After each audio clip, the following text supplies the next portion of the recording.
우리 주변을 보면 시작을 잘하는 사람이 있어요. 와, 저 어떻게 저렇게 추진력이 좋아. 야, 어떻게 저렇게 일을 잘 벌일 수 있을까? 대단해. 근데 마무리가 잘 안 됩니다. 또 어떤 사람은 시작을 못 합니다. 머문. 제가 옛날에 그랬습니다. 보험 하나 들 때 6개월이 걸렸습니다. 조사하고 네이버에 물어보고 의심이 많았습니다. 예수님을 잘 모를 때. 시작하는 것이 매우 힘겹습니다. 그런데 누군가가 시작해놓은 것을 마무리하는 것은 또 탁월함이 있습니다.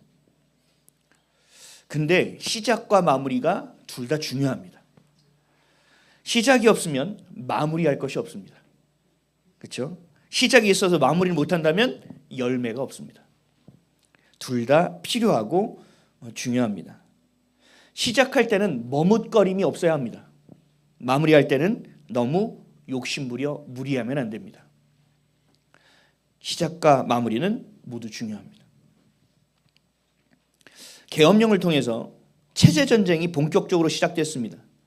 음지에 있던 숨은 민국의 세력이 드디어 열매를 맺기 위해서 거짓과 불법을 행하면서 양지로 튀어 올라왔습니다. 빌드업하다가 완전하게 안주하고 안일했던 국민들은 혼란 속으로 빠져들어갑니다. 그로부터 1년이 지났고 수많은 일들로 인해 계엄령은 합법적이었다는 것을 대부분의 사람들이 깨닫게 되었습니다.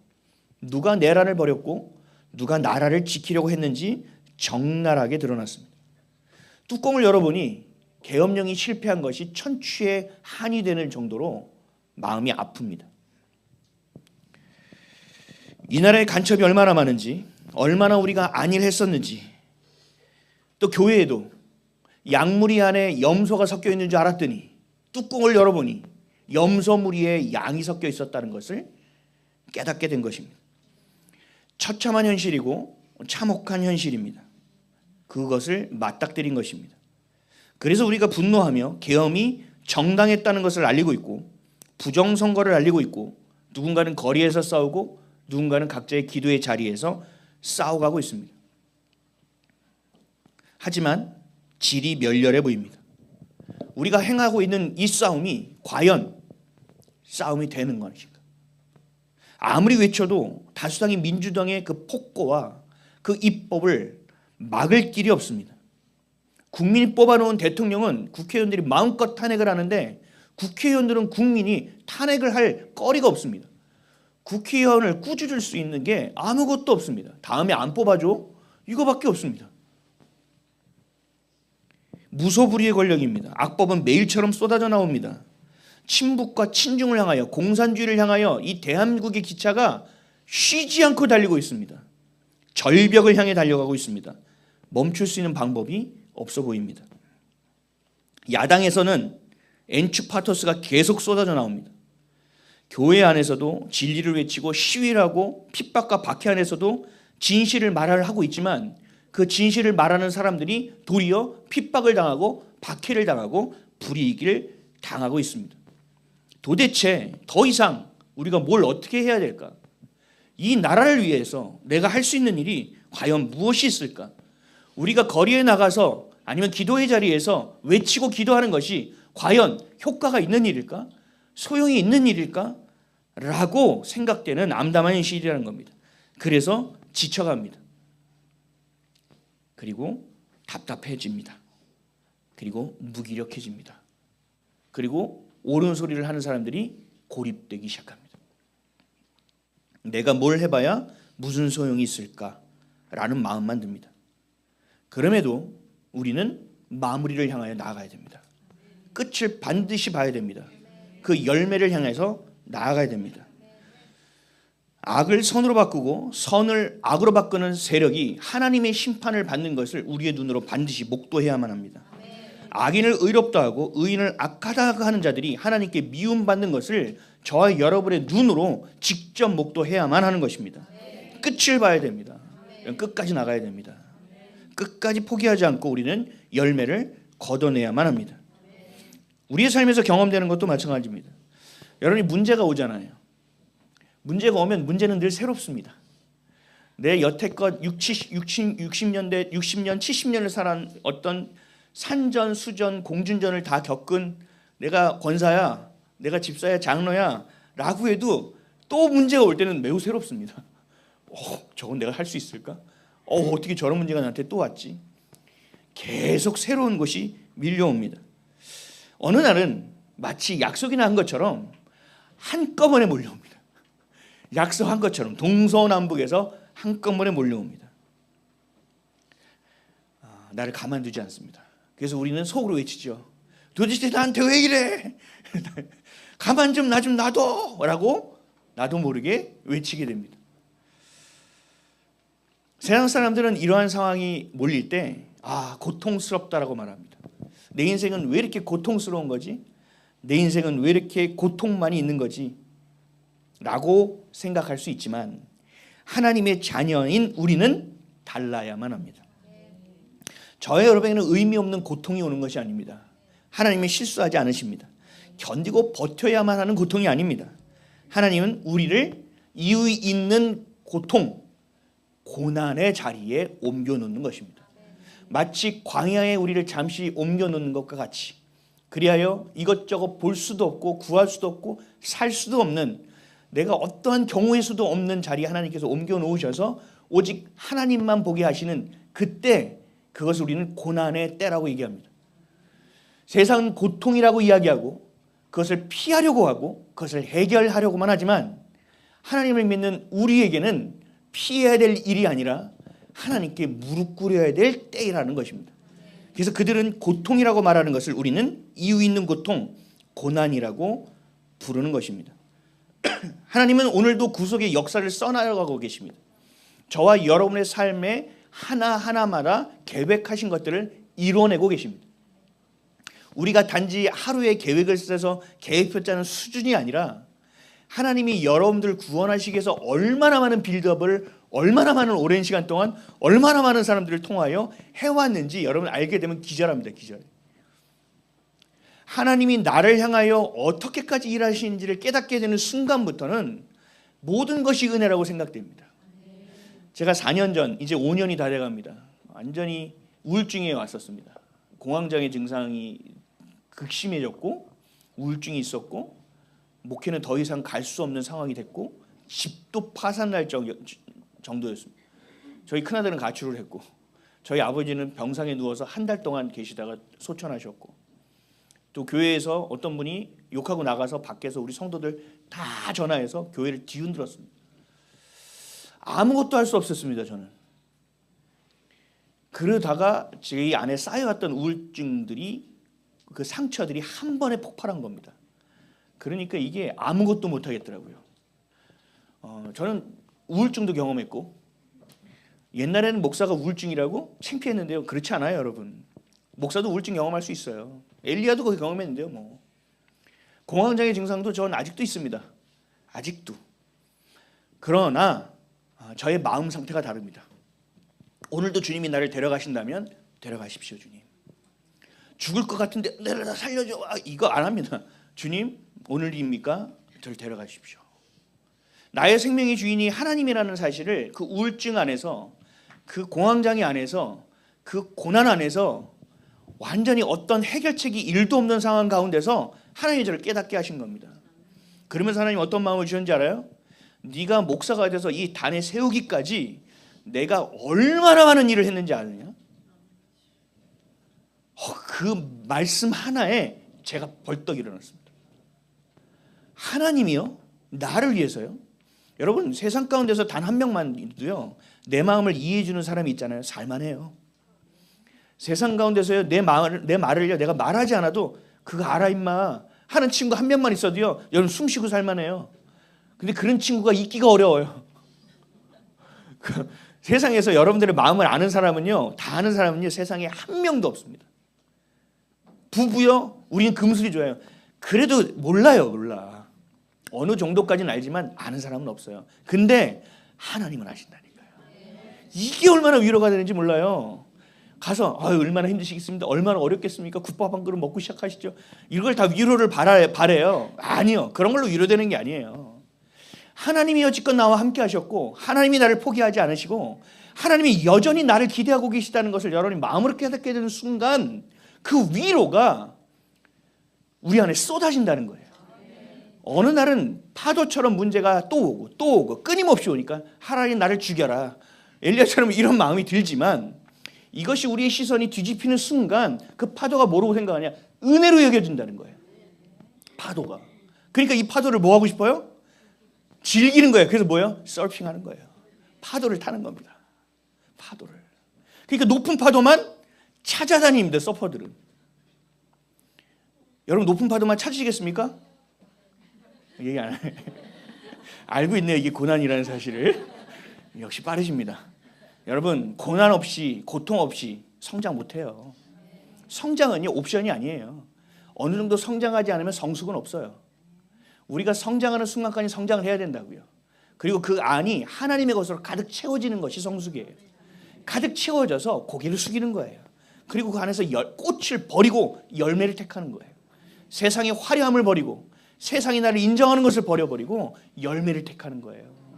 이게 예수를 믿는 우리가 살아가는 모습입니다. 아멘이시죠? 여러분의 삶에 있어서 끊어야 될 것은 딱딱 끊어내야 되고 붙들어야 되는 걸 자꾸 붙들어야 돼요. 아유 인생 어쩔 수 없어. 그러면 하나님도 아무것도 못하십니다. 제가 하나님을 도망쳐서 14년 동안 주의종 안 하겠다고 도망치던 세월이 있었어요. 주님 눈만 피해 다녔습니다. 주님 죄를 보내세요. 지금 제가 볼 때 쟤는 잘 할 것 같아요. 지금 쟤는 제가 볼 때 굉장히 탁월하거든요.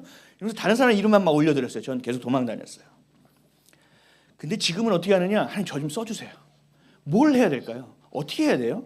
하나님 저 대형교회 저 목사 깨우려면 도대체 어떻게 해야 돼요? 어떻게 쥐흔들어야 돼요? 하나님 저기 속고 있는데 저거를 속지 않게 하려면 도대체 어떤 걸 해야 돼요? 우리 성도들 보면서 얘기해요. 이 사람들을 깨우려면 도대체 어떻게 해야 돼요, 주님? 아까도 대표 기도할 때 저희 아들, 딸 이름을 얘기했는데 눈물이 왈칵 쏟아져 나오더라고요. 저희 아픈 손가락이 제 큰아들입니다. 지금 자고 있을 겁니다. 저에게는 이것이 가시가 돼요. 늘 아들을 보면 깨어나서 기도하게 됩니다. 늘 속상합니다. 아들의 신발만 봐도 눈물이 나오고 아들이 먹고 치우지 않고 들어간 숟가락 젓가락만 봐도 눈물이 납니다. 왜냐? 하나님의 사랑을 아는 자로서 그 사랑을 깨닫지 못하고 허무하게 살아가는 것이 너무 슬프기 때문이에요. 내가 옛날에 그 고난을 고통이라고 여기며 의미 없이 던졌던 인생의 시간들을 너무 아까운 거예요, 얘가. 그럼 어떻게 하면 깨달을 수 있느냐? 그래서 제가 청년들하는 마음이 있는 거예요. 그렇게 하나님께 도망치고 대학 여기 가고 저기 가고 하여튼 시련도 당하고 집도 망해보고 집에 딱지도 붙어보고 하여튼 뭐 정치, 경제, 사회, 문화, 안보에 제 개인적인 모든 영역에 있어서 뒤집힘의 영역이 있었기 때문에 청년들을 돕고 싶은 마음이 있는 거예요. 뭐예요? 청년 때 상처가 엄청 많단 말이에요. 상처를 내가 극복하고 나니 상처를 돌파하고 나니 어떻게 해야 되는지가 보여지더라. 그러니 너희들도 힘내라. 너희들도 할 수 있다. 하나님의 계획이 있다. 그러니 안개가 좀 있다고 머뭇거리지 말아라. 내가 몇 번 넘어졌다고 실망하지 말아라. 할 수 있다. 하나님 너희를 향한 계획이 있다. 라는 것을 이야기하고 싶어서 청년들을 찾아다녔던 겁니다. 하나님을 한테서 도망가던 자가 그 은혜를 깨닫고 나니 고통에서 고난이라는 해석이 되기 시작하니 찾아다니는 겁니다. 깨우는 겁니다. 살리는 겁니다. 하나님은 생명이 생명될 수 없을 때 뭘 보내시느냐? 파도를 보내시는 겁니다. 생명이 생명으로 깨어있지 않을 때 하나님께서는 강풍을 보내시든 비바람을 보내시든 집에 지붕을 들어 올리시든 하나님이 뭔가를 하신다는 얘기예요. 그건 뭐냐? 거꾸로 얘기하면 하나님이 여러분과 저를 포기하지 않았다는 얘기예요. 하나님 오늘도 여전히 나를 향한 기대가 있다는 얘기거든요. 그러니까 여러분들이 고난을 받고 있다는 사실은 왜 나한테만 이런 일이 생겨? 왜 나한테만 이런 어려운 일이 생겨? 여러분 여기에 빠지기 시작하면 여러분 인생은 소비되어지는 거예요. 5년 10년 훅 날아가 버려요. 이게 마귀가 원하는 거예요. 그래서 하나님께서 뭐라고 했어요? 세월을 아끼라고 말씀하시는 거예요. 틈이 있어서 그걸 뺏기지 말라는 얘기예요. 집중하라는 거거든요. 저와 여러분의 삶은 그저 그런 삶이 아니라니까요. 하나님께서 주신 것이 있다니까요. 하나님께서 우리를 깨우고 계시는 겁니다. 마치 차가운 물을 우리한테 훅 끼얹어서 어이쿠 하고 깨어나듯이 하나님께서는 지금도 저와 여러분 가운데 그런 깨우는 일을 계속하고 계시다는 거예요. 그러나 그것이 당장 이해는 못하죠. 당장 이해하지 못하지만 그것이 얼마나 깊은 사랑인지는 지나보면 알 수 있어요. 그러니까 조금만 더 가보자는 거예요. 조금만 더 가보자. 조금만 더 신뢰해보자. 저요 이렇게 상상할 수 없는 일을 당했는데요. 그 상처를 가지고도 그걸 고난이라고 얘기할 수 있어요, 목사님? 저는 모르죠. 그러나 그 상처의 깊이만큼 하나님의 사랑을 경험할 수 있게 된다니까요. 그걸 좀 믿어봤으면 좋겠는 거죠. 제가 상담을 하고 이야기를 하면 목사님은 몰라요. 근데 왜 왔어? 그러니까요. 그러면서 또 얘기해요. 저는 몰라요. 저는 알 수가 없죠. 주님은 아시잖아요. 그리고 하나님께서 이것을 통하여 어떻게 일하실지는 알잖아요. 여러분 이것이 바로 고난입니다. 고난은 피해서 되는 것이 아닙니다. 고난은 여러분들이 맞닥뜨려야 되는 것이고 싸우려고 힘주는 것이 아니라 힘을 빼고 기도의 자리에 서야 되는 것입니다. 그럴 때 하나님의 뜻을 깨닫게 되는 겁니다. 고난이 없이는 간절함을 가질 수 없습니다. 고난이 있어야만 간절해질 수 있어요. 꼭 하나님께서 이 교회는 왜 맨날 통속기도하면 부르짖어. 큰 소리를 좁은 데서 귀 아프게. 그런 분들도 계실 수 있어요. 여러분 간절하면요 나도 모르게 으악 하고 소리가 나오게 돼 있어요. 제가 제일 좋아했던 곳이 터널이에요. 터널. 차 타고 가는 터널 아세요?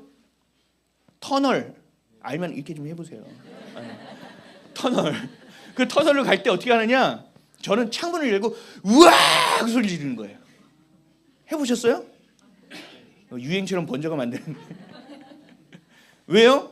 이 안에 있는 고통을 꺼내질 못하는 거예요. 내 마음을 아는 자가 없으니 얘기하지 못하지. 듣는 자가 없으니 말도 못하지. 하나님 앞에서 하긴 하는데 아우 난 모르겠다. 엘리야처럼 죽여주옵소서 이 기도밖에 안 나오네.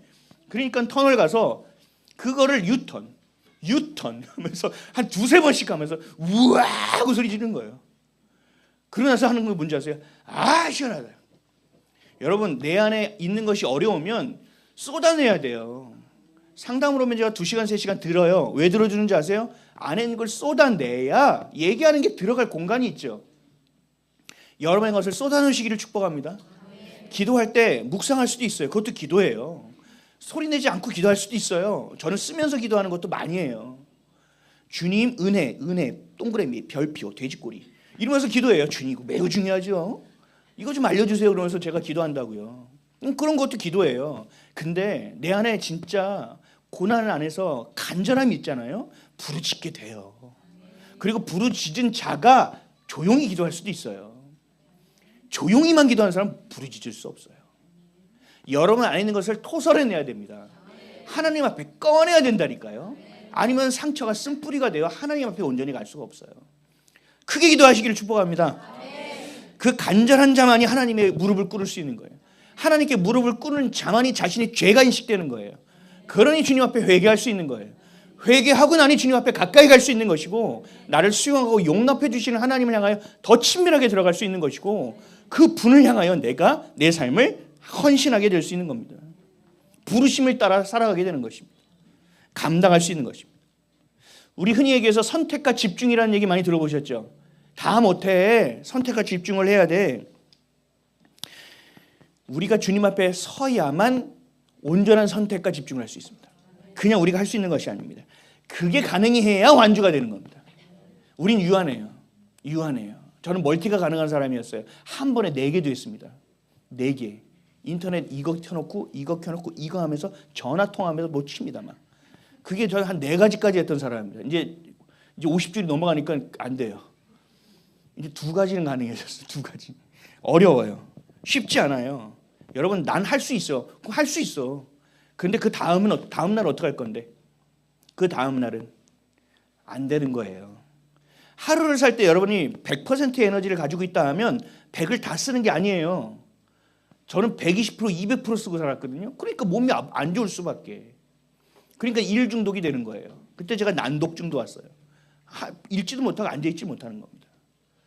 여러분 하나님 앞에 자꾸 머물러야 돼요.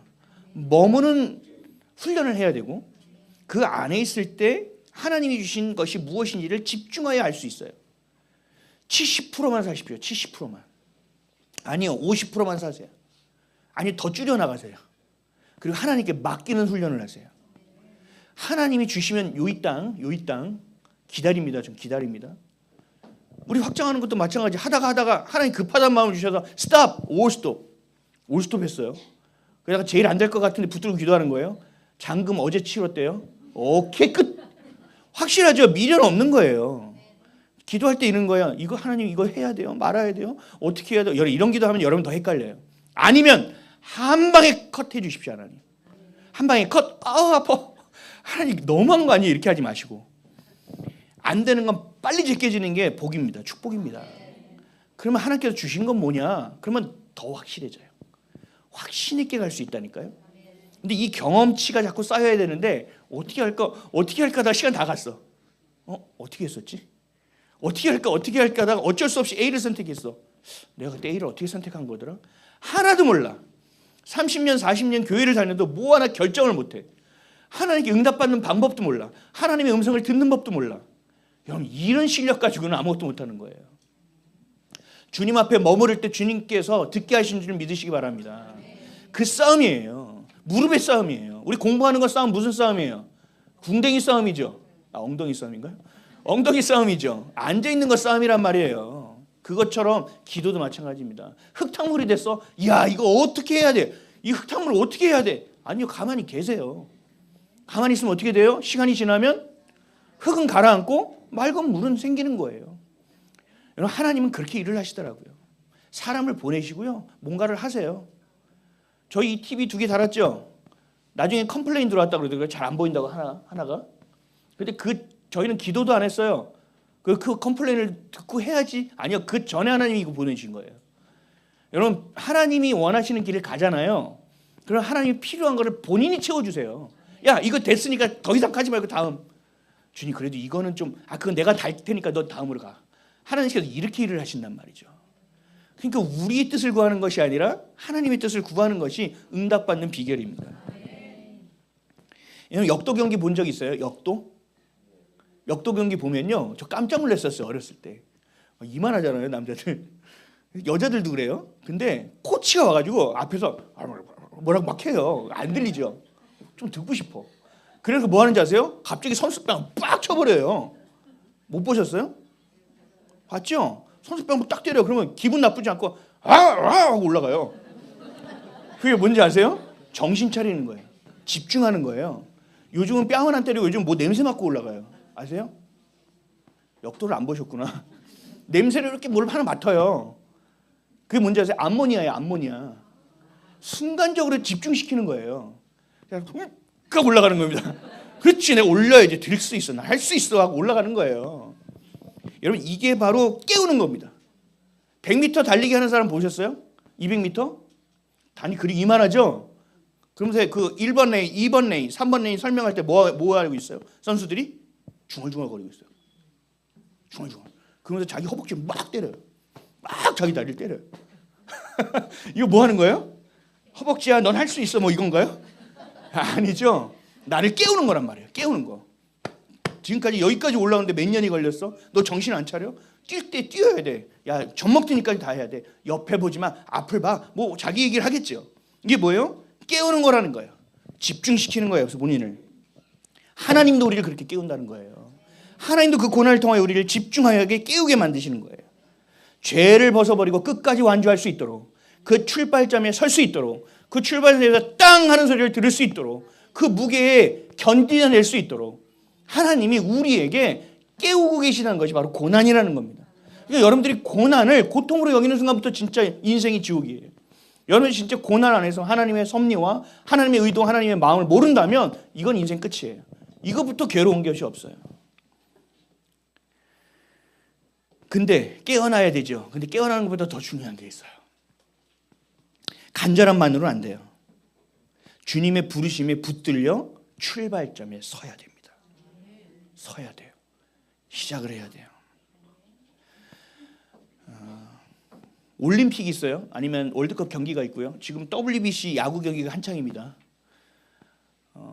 그 경기를 하나 서기 위해서 선수들이 어떤 과정을 겪는지 아세요?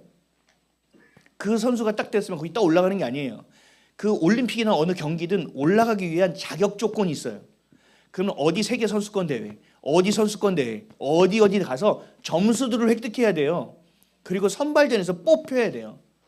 그냥 가서 출발점에 서는 것이 그냥 서서 다 뛰는 게 아니에요. 아무나 서는 게 아니란 말이에요. 우리 달리기 하면 보면 맨 마지막 라인을 제일 늦게 들어가. 쟤는 운동을 한 거야, 만 거야. 우리 이렇게 생각할 수도 있죠. 아니요. 거기까지 서기까지가 얼마나 많은 과정이 있어야 되는지 모르고 그 사람도 그 나라에선 제일 잘 뛰는 사람으로 나온 거예요. 중요한 건 뭐냐? 깨어있는 것만이 아니라 그 모든 과정을 인내함으로 버텨야 된다는 겁니다. 인내함으로 그 과정 가운데 서야 된다는 겁니다. 그래서 내가 순발력의 훈련도 해야 되는 것이고 내 허벅지의 근육이 커지는 훈련도 해야 되는 것이고 출발 소리에 반응하는 훈련도 해야 되는 것이고 그것을 유지하기 위해서 상체의 훈련도 해야 되는 것이고 밸런스 훈련도 해야 되는 것이고 수많은 훈련의 인내의 과정이 필요하다는 거죠. 근데 많은 사람들이 이 과정을 안 하려고 합니다. 이 인내를 안 하려고 합니다. 대한민국도 마찬가지예요. 지금 우리가 해보니까 안 돼. 질이 멸렬해. 아니요. 인내해야죠. 준비해야죠. 이 일은 반드시 끝날 것인데 그러면 우리가 회개하며 그 다음을 준비하자. 어떤 준비를 해야 되냐? 우리는 하나님이 주신 청산리를 붙들고 나아가야 되는데 또 이재명이 그랬다. 난 진짜. 생긴 것부터 나 진짜. 그런 얘기를 한다고요. 제 얘기가 아니에요. 사람들이 그러더라고요. 저 민주당 이름만 민주지. 진짜. 짜증나 막. 이름이 손소리 뭐야 소리. 막 이러면서 딱 짜증을 낸단 말이죠. 그게 우리에게 필요한 일이 아니에요.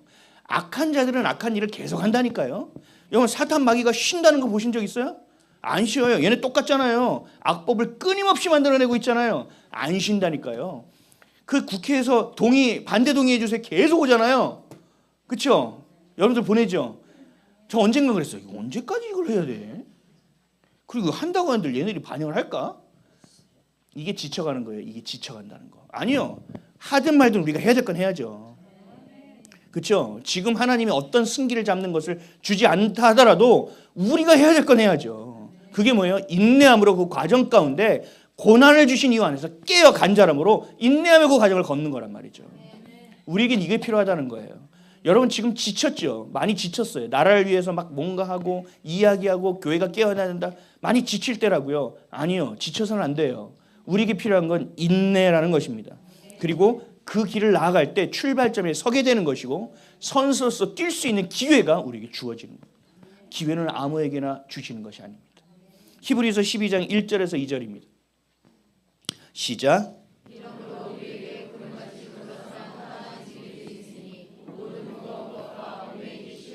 벗어버리고 인내로서 우리 앞에 당한 경주를 하며 믿음의 주요 또 온전하게 하신 이인 예수를 바라보자. 그는 그 앞에 있는 기쁨을 위하여 십자가를 참으사 부끄러움을 개의치 아니하시더니 하나님 보좌 우편에 앉으셨느니라. 아멘. 우리가 다른 박질을 하는 이유, 그 목적은 어디를 향하는 거예요? 예수님을 향하는 데 있다는 거예요. 죄를 벗어버리고 하나님의 나라를 향하는 데 있다. 예수님도 마찬가지죠. 십자가에서 우리를 위하여 죽기 위해서 예수님께서 어떤 과정을 걸으셨어요? 그 모든 과정 가운데 인내함으로 가셨잖아요. 겟세마네 동산에서 어떻게 하셨어요? 그 괴로움을 아시니 이 잔을 옮겨달라는 기도까지 하셨잖아요. 그 과정 가운데 도망치지 않고 무릎을 꿇으셨잖아요. 그 기도의 자리에 머무르셨잖아요. 그러니까 골고다 언덕까지 가시는 겁니다. 그래서 마지막 호흡이 끝나는 그 괴로운 순간까지도 하나님을 향한 기도, 우리를 향한 기도, 우리를 향하여 모든 것을 내어드리는 전제의 예물이 되어주셨다는 것입니다. 이게 바로 완주라고 하는 겁니다. 완주. 우리가 달리는 것으로 끝나는 것이 아니라 완주해야 되는 것. 사도 바울도 이렇게 고백합니다. 빌립보서 3장 12절에서 14절입니다. 시작. 내가 이미 얻었다 함도 아니요 온전히 이루었다 함도 아니라 내가 그리스도 예수께 잡힌 바 된 그것을 잡으려고 달려가노라.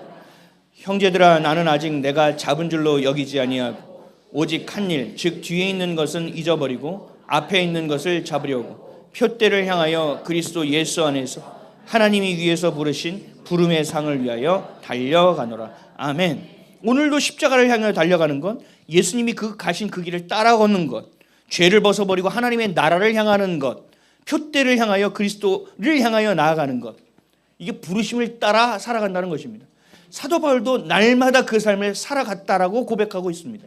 저와 여러분들의 삶도 마찬가지입니다. 오늘도 내일도 우리의 걸음의 방향은 예수 그리스도가 되는 것입니다. 하나님께서 나를 오늘 부르신 그 삶에 순종하는 데 있다는 것이죠.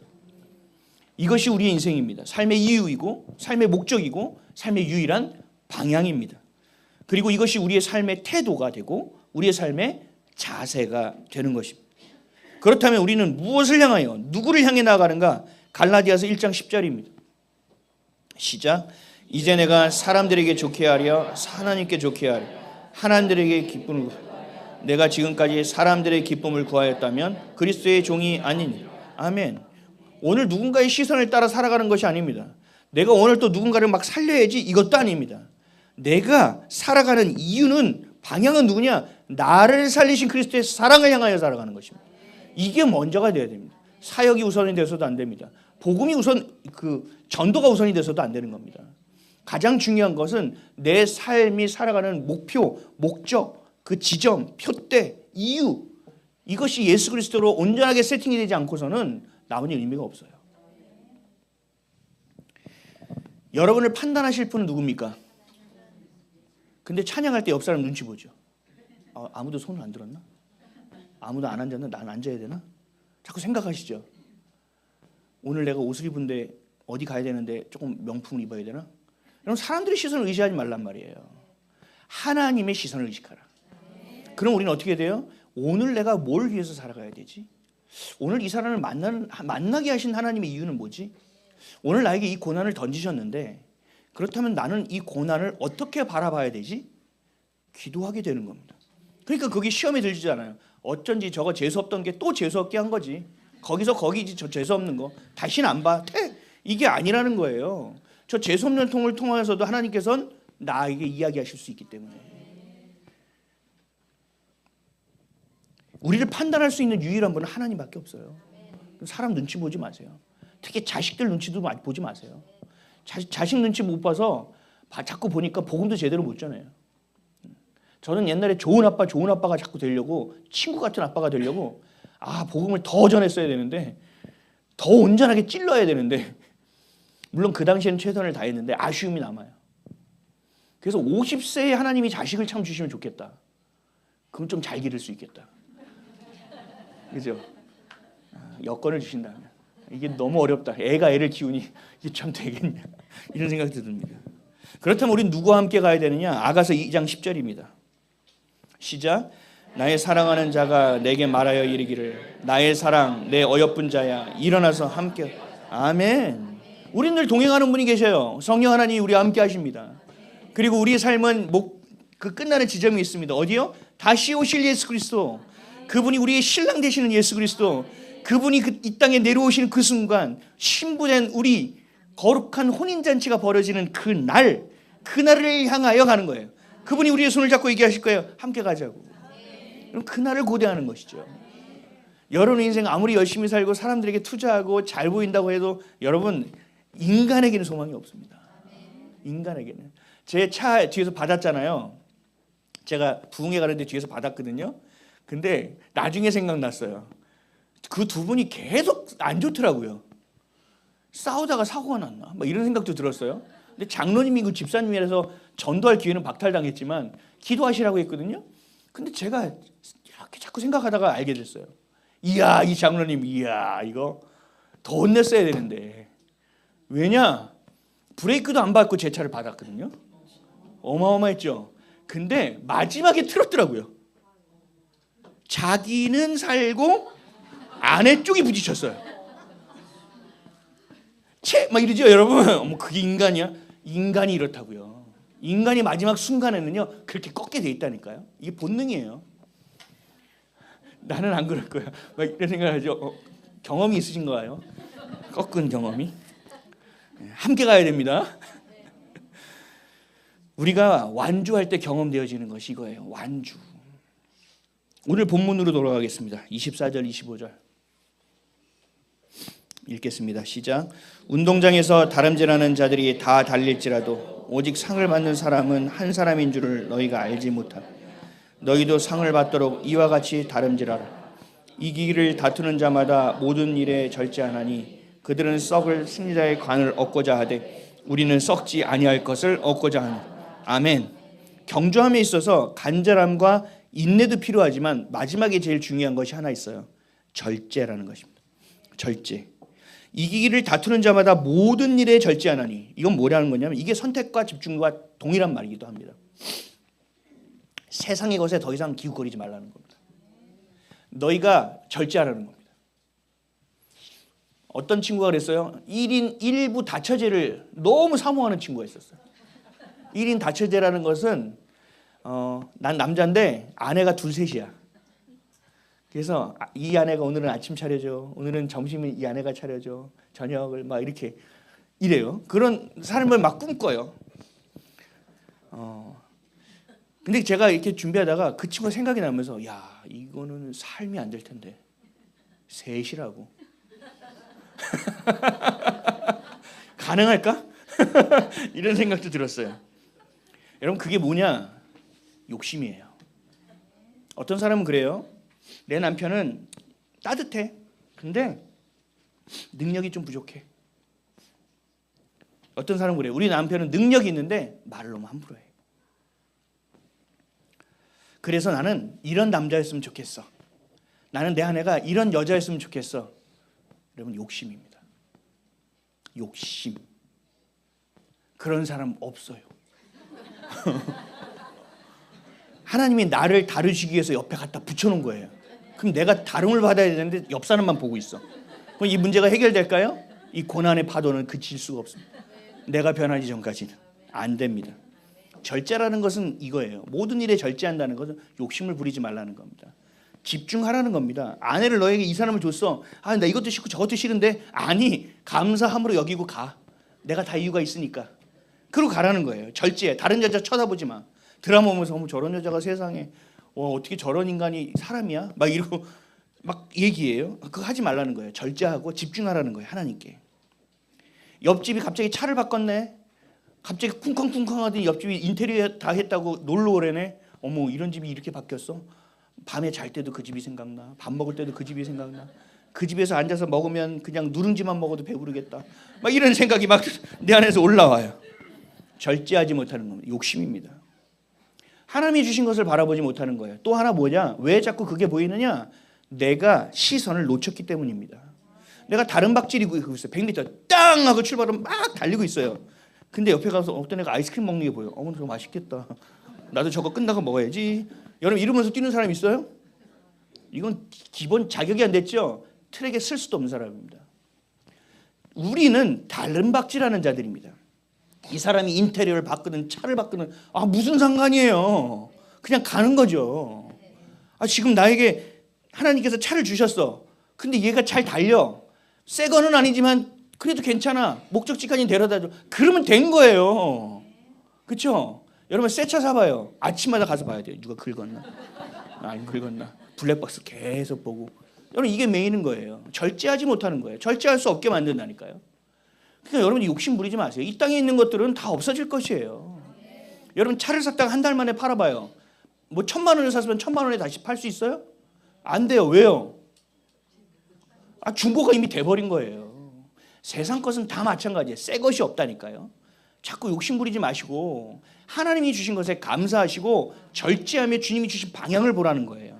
경주말처럼 경주말이 달릴 때 옆놈이 야 저거 염을 많이 먹더니 잘 달리네 이런 생각 안 해요. 결승점만 보고 달린단 말이에요. 결승점만. 아멘이십니까? 사도 바울이 얘기했던 것도 마찬가지예요. 너희들이 달릴 때 결승점을 보고 달리라는 거예요. 여기까지 70m 왔으니까 잘 달렸으니까 30m 이런 생각 안 해요. 뒤도 보지 않아요. 계속 뛰는 거예요. 내게 주신 훈련된 것으로 끝까지 달리는 거예요. 이게 완주라고 얘기하는 겁니다. 보이지 않는 것, 보이는 것이 아니라 보이지 않는 것, 썩어 없어질 것이 아니라 영원한 것, 이 땅에서 끝나는 것이 아니라 영원히 우리에게 주어질 수 있는 것, 우리는 그것을 보고 달려나가야 된다는 거죠. 이게 뭐예요? 이게 하나님 나라 아닙니까? 이게 복음 아닙니까? 이게 영원한 생명이잖아요. 이 가치를 아는 자들은 뭐예요? 금은보화가 저 땅에 묻혀 있다고 생각하면 온 돈을 가지고 가서 그 땅을 사서 그 금은보화를 내가 캔다고 하잖아요. 그렇죠? 근데 우리는요. 그거는 좀 어려우니까 분산 투자를 해야 되고 있을지 없을지 모르니까 일단 아니요. 그러면 다 놓치는 거예요. 하나님이 그렇다면 그 일을 가야죠. 하나님 거기라면 빨리 파야죠. 그게 바로 그 절제하며 집중하는 거란 말이죠. 생명을 향하여 나아가라는 것입니다. 26절이요. 시작. 그러므로 나는 다른 박질하기를 향방 없는 것 같이 아니하고 싸우기를 허공치는 것 같이 아니하고 아멘. 향방 없는 것 같이 뛰지 않는다. 방향 없이 뛰지 않는다. 정확하게 내가 4레인이면 4레인으로 뛴다는 얘기예요. 결승점이 저기 있으면 결승점으로 똑바로 뛴다는 거예요. 많은 사람들이 내가 열심히 살면 열매가 많을 거라고 착각해요. 내가 최선을 다하면 잘 될 거라고 착각해요. 여러분, 이건 착각이에요. 여러분이 열심히 산다고 열매가 많아지는 게 아니에요. 열심히 여러분들이 최선을 다한다고 모든 것이 잘 되는 게 아니에요. 이 모든 것은 누구에게 달렸어요? 하나님께 달린 거예요. 세상 사람들은 그렇게 살겠죠. 우린 그렇지 않다니까요. 하나님이 하셔야만 된다는 겁니다. 그러니까 향방 없는 것처럼 뛰지 말라는 거예요. 이건 하나님이 하셔야 되는 거구나. 이건 하나님이 하지 않으면 안 되는 거구나. 방향성 있게 가라는 겁니다. 그럼 하나님께서 가라 그러면 가는 겁니다. 하나님께서 있으라면 죽을 것 같아도 있어야 되는 겁니다. 이게 방향 있게 사는 것입니다. 그리고 싸우기를 허공치는 것 같이 아니하며, 싸울 때 허공을 치면 싸움이 돼야 안 돼요. 싸움할 때는 어떻게 해야 돼요? 여러분 펜싱 보셨죠? 펜싱 순식간에 끝나죠. 그럼 뭘 노려요? 약점을 노립니다. 야구도 되게 묘미가 있어요. 직구가 들어올 타이밍이야. 야, 근데 거기 커브를 섞었네. 야, 저 대담한데. 뭐 이런 걸 보는 거거든요. 야구는 뭔가 이 안에서 내가 160을 던진다고 다 되는 게 아니에요. 그 상황에 맞게 던져야 돼요. 그리고 그 사람이 슬라이더에 속았어? 계속 슬라이더.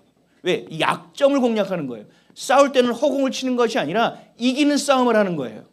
지금 우리 이 대한민국에서 우리가 이기는 싸움은 뭐예요? 진리를 선포하는 거예요. 우리가 그리스도인으로서 이 싸움이 진짜 이기려면 뭐가 해야 돼요? 회개해야 되는 거예요. 허공을 치는 것 같이 하지 말고 집중하여 싸워내라는 것입니다. 내게 주신 삶의 이유와 목적이 선명해야만 허망한 삶을 살지 않는다. 허공에다 칼을 흔들지 않는다. 인간의 모든 철학, 고대 그리스 철학부터 현대 철학에 이르기까지 이것을 인본주의라고 합니다. 이 인본주의의 결론이 뭐였어요? 결론. 마지막에 철학 사조가 있죠. 허무주의입니다. 허무주의예요. 인간이 하나님 없이도 살 수 있어. 하나님 없이도 행복할 수 있어. 그러면 어떻게 하면 행복할 수 있을까를 연구한 게 철학이라는 거거든요. 근데 그 철학의 마지막이 뭐예요? 허무주의라니까요. 하나님 없이는 허무한 인생이 돼버리는 거예요. 그렇다면 거꾸로 뭐예요? 하나님이 계신 인생은 허무하게 살 수 없다라는 얘기예요. 하나님은 고난을 통해서 깨워서 허무하지 않게 살게 만드신다라는 얘기입니다. 행복해 보려고 아무리 몸부림을 쳐봐야 소용이 없습니다. 허망함은 더 커질 수밖에 없습니다. 하나님 없이 살아가는 것, 향방 없이 살아가는 것이고, 하나님 없이 살아가는 것, 허공을 치는 것 같은 싸움을 하는 삶이라는 것입니다. 근데 그럴 때, 허망함이 있을 때 우리는 뭐가 경험되느냐? 스스로를 대한 비난, 내 무기력함이 올라옵니다. 야, 이렇게 해봐도 안 되네. 대한민국을 위하여 이렇게 기도했는데 안 되네. 저희 댓글에 그런 분이 계셨어요. 80인가 되시는데 7년째인가 8년째 광화문을 나가고 계시다고. 전 마음이 참 속상하고 아팠어요. 그런데도 나가요. 여러분, 우리가 이 허무함이 있을 때는요, 이런 정신이 필요해요. 뭐냐면 힘을 더 빼야 돼요. 우리가 허무함이 생기고, 내가 이거 해도 되나? 아이씨, 어떡하지? 하면 더 열심히 하려고 그래요. 그렇죠? 더 땡겨. 더 대출 땡겨가지고 한 번 더. 막 이런 생각을 해요. 아니요. 그럴 때는 힘을 빼야 돼요. 무언가 더 잘해보려고 하면 안 돼요. 힘을 빼고 하나님의 뜻을 다시 물어야 돼요. 잠깐 멈춰 있더라도 기다려야 돼요. 왜요? 우리의 목적과 이유가 온전하게 세팅이 되지 않으면 다시 허무함으로 빠지게 될 것이기 때문에 그렇습니다. 지금 당장 잘 되는 것처럼 보이지만 그렇지 않아요.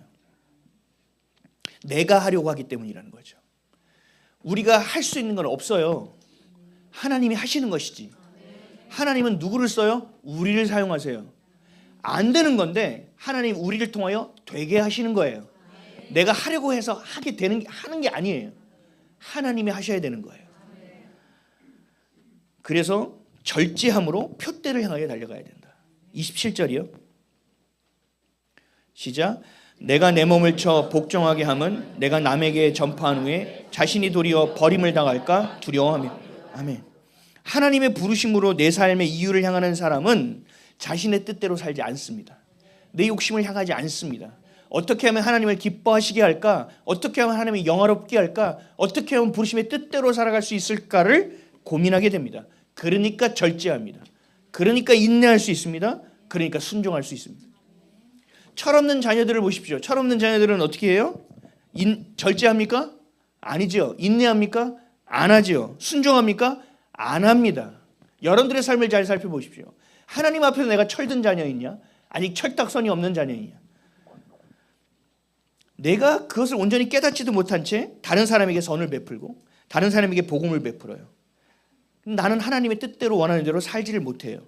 인내하지도 못하고 절제하지도 못하고 내 마음대로 살아요. 그러면 세상의 허무주의보다 더 허무해질 수 있습니다.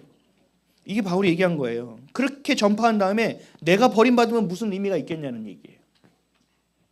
우리 사랑하는 성도 여러분, 사도 바울은 오늘의 말씀처럼 간절함으로, 회개함으로, 인내함으로, 절제함으로 끝까지 경주하라고 우리에게 권면하고 있습니다. 대한민국의 위기 가운데 저도 스스로가 지치는 것을 느낍니다.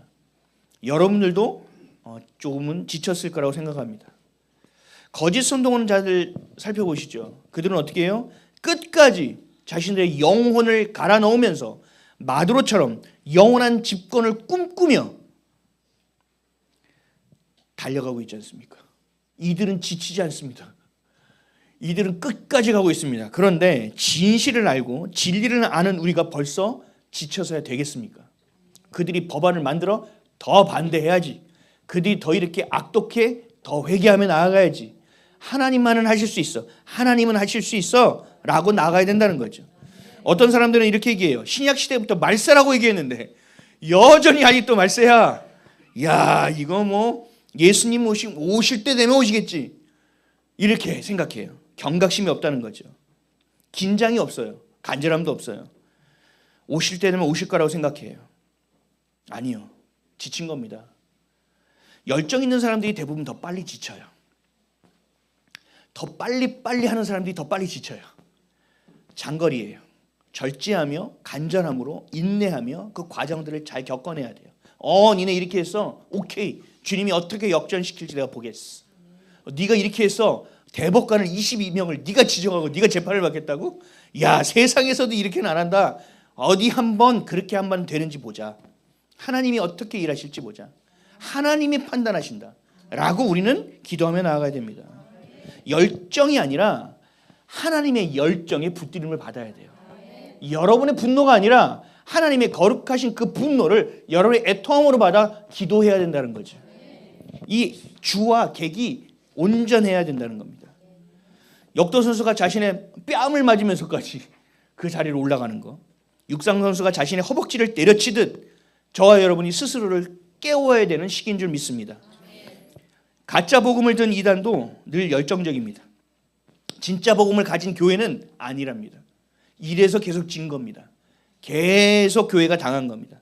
거짓 선동을 하는 사람들은 열정적입니다. 진리를 아는 사람들은 지쳐 나가 떨어집니다. 그래서는 안 됩니다. 여러분, 끝을 맺어야 됩니다. 반드시 열매를 맺어야 되는 줄 믿습니다. 시편 말씀 한번 보고 마치겠습니다. 시편 읽겠습니다. 시작. 복 있는 사람은 악인의 꾀를 쫓지 아니하며 죄인의 길에 서지 아니하며 오만한 자의 자리에 앉지 아니하고 오직 여호와의 율법을 즐거워하여 그 율법을 주야로 묵상하는 자로다. 저는 시냇가에 심은 나무가 씨를 쫓아 과실을 맺으며 그 잎사귀가 마르지 아니함 같으니 그 행사가 다 형통하리로다. 악인은 그렇지 않으며 오직 바람에 나는 겨와 같도다. 그러므로 악인이 심판을 견디지 못하며 죄인이 의인의 회중에 들지 못하리로다. 대저 의인의 길은 여호와께서 인정하시나 악인의 길은 망하리로다. 아멘. 여러분 아멘이십니까? 하나님이 이렇게 하신다고 하잖아요. 그러면 그렇게 될 줄 믿습니다. 여러분 봄에 땅을 기경합니다. 그리고 기경하는 이유는 뭐예요? 씨를 파종하는 거죠. 씨를 파종하는 이유는 뭐예요? 열매를 추수하기 위함이죠. 여러분 영혼의 추수가 얼마 남지 않았습니다. 우리의 굳어진 마음을 하나님께서 여러 가지의 고난을 통하여 기경하셨습니다.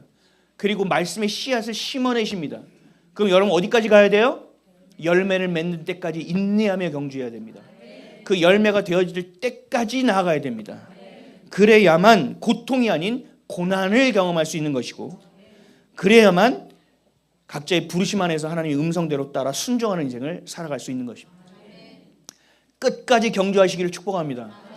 완주하는 저와 여러분 되시기를 주님의 이름으로 축복합니다. 기도하겠습니다.